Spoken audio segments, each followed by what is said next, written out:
Olá, olá meus irmãos, muita paz no coração de todos vocês. O nosso tema proposto para estudo é o objetivo da reunião mediúnica. E a pretensão é trazer alguns temas para a nossa reflexão e, com certeza, não é abordar todo o assunto e a pretensão não é de esgotá-lo. Há necessidade aí de um estudo aprofundado do próprio Livro dos Médiuns. Mas vamos então aos objetivos da reunião mediúnica. Kardec, no Livro dos Médiuns, no capítulo 29, item 330, nos ensina que o objetivo de uma reunião séria deve consistir em afastar os espíritos mentirosos. Incorreria em erro se supusesse ao abrigo deles pelos fins e pela qualidade de seus médiuns. Não estará enquanto não se achar em condições favoráveis. Então, só nesse trecho nós temos aí o objetivo da reunião, porque a reunião mediúnica espírita é uma reunião séria, deve ser uma reunião séria. E o primeiro objetivo é afastar os espíritos mentirosos. Kardec afirma para a gente que não é pela qualidade deste ou daquele médium e nem pelos fins. Porque eu tô indo o grupo, está indo na reunião mediúnica com o desejo de fazer o bem, de auxiliar os desencarnados. Então não é pelos fins e muito menos pela qualidade de seus médiums que afastaríamos esses espíritos mentirosos. Temos aí o primeiro objetivo de uma reunião mediúnica séria. Já no capítulo 16, no mesmo livro, do Livro dos Médiuns, na questão 292, os espíritos superiores respondem a uma questão colocada, que é a seguinte: podem os espíritos descrever a natureza de seus sofrimentos ou da felicidade que gozam? E a resposta vem assim: perfeitamente.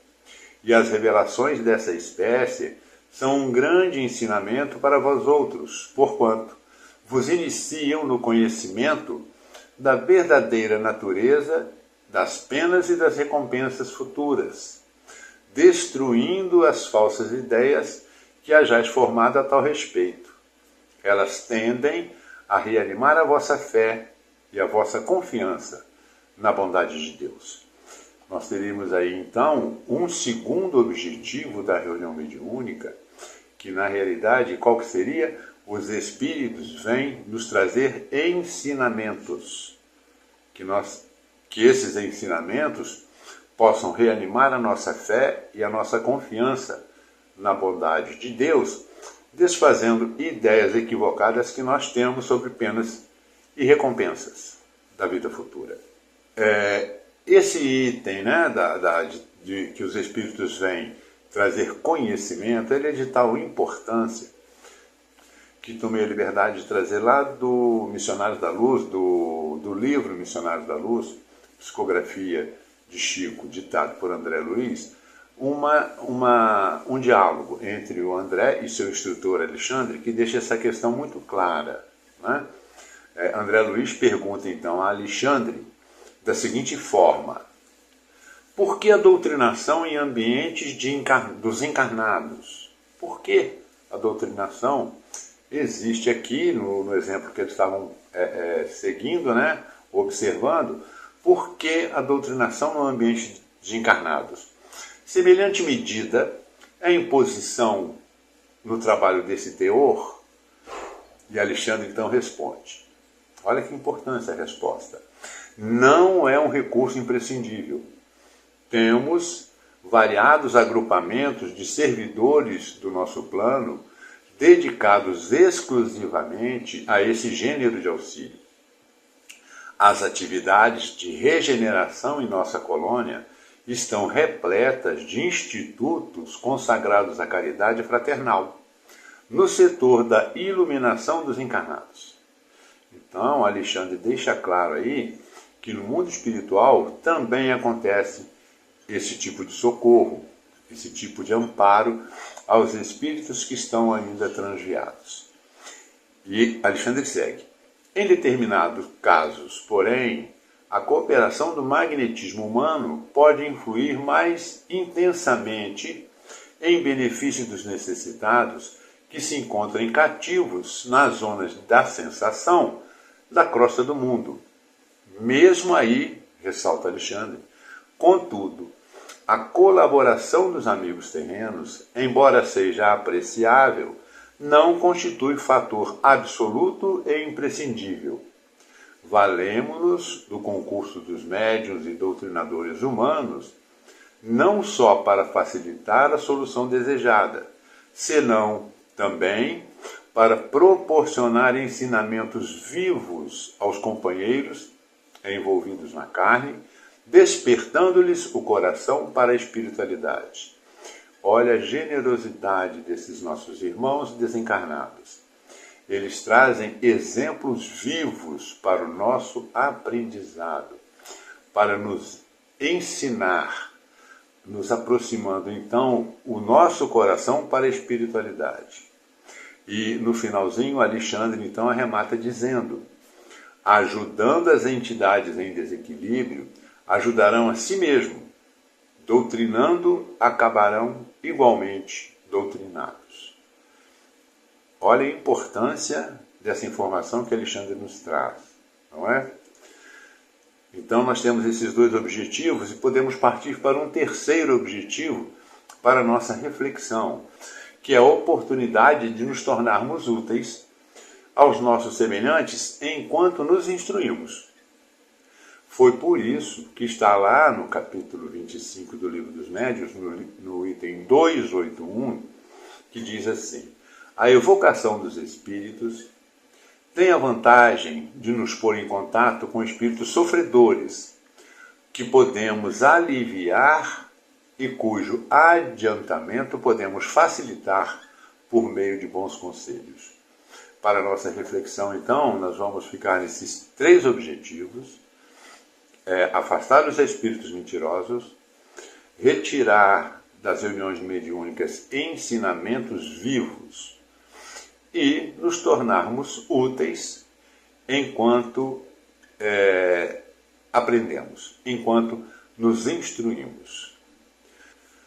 Todos nós, espíritas, sabemos que uma grande parte de trabalhadores sinceros, de reuniões mediúnicas, acreditam que participam das reuniões mediúnicas com o objetivo de fazer a caridade, como objetivo. Então, vamos refletir sobre a opinião que Divaldo Pereira Franco nos trouxe. Isso está no livro Reuniões Mediúnicas, do projeto Manuel Filomeno de Miranda, na página 14, sobre essa questão do objetivo de fazer a caridade. Que todos nós aí, uma grande maioria de trabalhadores sinceros, tem isso como objetivo de uma reunião mediúnica. E diz assim o texto: arguido em seminário promovido pela União das Sociedades Espíritas em abril de 1980, Divaldo Franco declarou que existem pessoas que afirmam gostar das reuniões mediúnicas porque nelas vão fazer a caridade. Esse pensamento não é correto, porque, na verdade, ali é lugar onde vamos aprender e receber a caridade, esclareceu o médium e tribuno baiano. Justificando seu conceito, Divaldo elucida que os espíritos em sofrimento, a quem pressupomos estar socorrendo, é que nos está fazendo a caridade, porque está dizendo, sem palavras: olha o que aconteceu comigo. Ou você muda de comportamento, ou vai acontecer a mesma coisa com você. Então, nós podemos perceber aí, nesse texto, a opinião do Divaldo, para a nossa reflexão. E seguindo na mesma linha, se a caridade cristã não é o objetivo da reunião, seria a caridade cristã, então, uma daquelas condições citadas por Kardec, condições favoráveis para uma reunião séria? Bom, Kardec, na Revista Espírita, de janeiro de 1864, quando fala sobre a caridade, tem um trecho muito importante que acredito que sirva para nossa reflexão e nossa orientação. Ele diz o seguinte: em Espiritismo, quando se fala em caridade, sabe-se que não se fala daquela que dá, mas também e sobretudo da que esquece e perdoa, que é benevolente e indulgente, que repudia todo sentimento de ciúme e rancor. Toda reunião, segue Kardec, toda reunião mediúnica que não se fundar sobre o princípio da verdadeira caridade será mais prejudicial que útil à causa, porque tenderá a dividir em vez de unir. Aliás, ressalta Kardec, conterá em si mesma o seu elemento destrutor, o seu elemento destruidor. Vejamos nós, né, que ele usa a expressão fundar, base, né? Então, podemos deduzir daí que a caridade cristã entre seus membros e entre esse e os desencarnados, podemos então considerar a caridade cristã como a primeira e importante condição citada por Kardec a ser exercitada entre todos os membros da reunião e deste para os desencarnados. Que ela seja gradual, porque a natureza realmente não dá saltos, nós temos ainda no nosso estágio evolutivo muitas questões internas para serem resolvidas, para conosco mesmo, não é isso? Mas que seja um desejo ardente, gradual e progressivo de atingir este estágio entre os membros do grupo e destes para com os desencarnados também, né? Podemos nos referir aí também a uma outra condição para que a reunião mediúnica atinja os seus objetivos. Poderíamos lembrar aqui da humildade, que humildade é aquela que recebe de bom grado, né, o exame crítico das comunicações recebidas, sem melindres, para um estudo efetivo dos fatos, né? Podemos concluir também uma outra condição, que seria a busca de todo o grupo, uma busca incessante da homogeneidade de ideias entre seus membros. Lembrando que isso só se vai conseguir entre os membros do grupo com o estudo da doutrina espírita e dos fatos que acontecem dentro da reunião, e esse estudo deve ser constante e contar com a participação de todos os integrantes. Nesse estudo, buscar dirimir dúvidas e desfazer principalmente interpretações pessoais. O trabalho em grupo ajuda muito isso, não é? Desfazer essas interpretações pessoais. É claro que existem outros pontos importantes, como já citados, mas aí vai depender exatamente do estudo extenso do Livro dos Médiuns, cuidadoso, né, por todo o grupo. O Livro dos Médiuns é um livro importante para todos nós espíritas, né? E muitas vezes nós nos esquecemos do seu subtítulo, que é o Guia dos Médiuns e Doutrinadores. Não é isso? Hoje, com o advento aí da internet, né, com os aparelhos móveis, todos nós usamos, quando viajamos para um local desconhecido, o Waze ou Google Maps, exatamente para não se perder, para que a viagem seja assim confortável, não é isso? Evita muitos problemas, não é? Vamos para uma capital, às vezes não conhecemos, então nós usamos o guia. E dentro de uma reunião mediúnica, muitas das vezes nos esquecemos que o nosso guia está tão próximo de nós, né? O nosso guia para reuniões mediúnicas espíritas é o Livro dos Médiuns.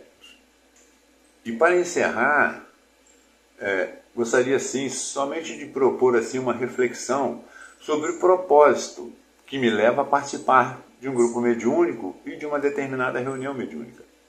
Qual é o propósito que me leva? Nós já vimos os objetivos, nós já propomos uma reflexão sobre os objetivos e essas condições, esses pré-requisitos. Esses pré-requisitos não é para entrar no grupo mediúnico, é para ser desenvolvido enquanto participamos do grupo mediúnico, não é isso? Esses pré-requisitos nós podemos ter assim como as nossas metas diárias, né? Porque nas palavras de Raul Teixeira, o médium e mediunidade não é como um interruptor, que só chega na hora da reunião, liga, e chega depois da reunião, desliga. Não, é um esforço de melhoria constante, cotidiano, não é? Tentando, buscando adquirir virtudes para exatamente estar em melhores condições de ser assessorado por bons espíritos, não é? Teríamos outros pré-requisitos para que uma reunião se torne séria, né? Como disciplina, responsabilidade, confidencialidade, não é isso? E isso deve ser uma busca de todos os componentes integrantes do grupo, deve ser permanente. E voltando à questão do propósito, o propósito que nos motiva a participar de um grupo mediúnico deve ser a resposta à indagação. Por que ou para que eu quero trabalhar nesse grupo mediúnico e por que e para que eu quero atingir estes objetivos da reunião mediúnica? O propósito bem definido pelo grupo é indispensável para o sucesso da reunião. Esse propósito, preferencialmente único, de todos os integrantes. O propósito, na atual conjuntura do planeta Terra, nesse momento de transição, né, creio que não deve ser outro a não ser nos aproximar cada vez mais do Cristo e do seu Evangelho de amor. Para tanto, trago aqui uma mensagem, um trecho de uma mensagem de Emmanuel, psicografada em 1956 pelo Chico Xavier.